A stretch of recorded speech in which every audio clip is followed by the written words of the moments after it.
paraître et l'être. On entend souvent dire l'apparence est trompeuse, l'habit ne fait pas le moine. Nous passons nos journées entières à se faire des idées sur telle ou telle personne.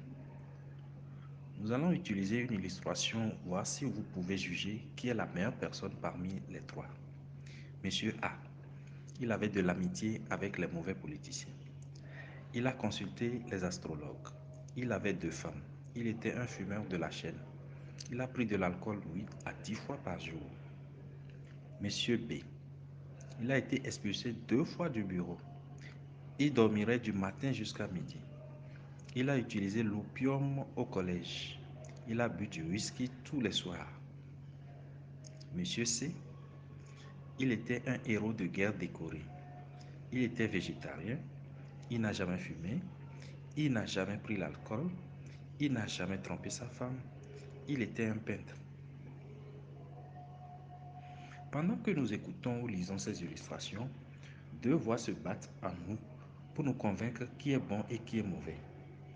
Et sûrement que la voix forte tend à nous convaincre de choisir Monsieur C, n'est-ce pas? Erreur, comme le dirait ma grand-mère. Voici la triste révélation. Monsieur A était Franklin Roosevelt, 32e président des États-Unis. Monsieur B était Winston Churchill, ancien premier ministre britannique. Monsieur C était Adolf Hitler. Étrange mais vrai. Il est risqué de juger quelqu'un par ses habitudes, par l'apparition que la personne montre, sans trop chercher à aller au-delà du paraître pour découvrir l'être en elle. Le caractère est un phénomène complexe. Donc, chaque personne dans votre vie, en commençant par nous-mêmes, doit découvrir qui elle est pour ne pas vivre juste par le paraître. Pour ne pas se faire une fausse idée des gens qui nous entourent. Nos sociétés nous façonnent et sans faire attention, nous vivons sur la base du paraître. État des choses qui se retrouvent dans nos économies. Qu'est-ce qu'un pays du tiers-monde?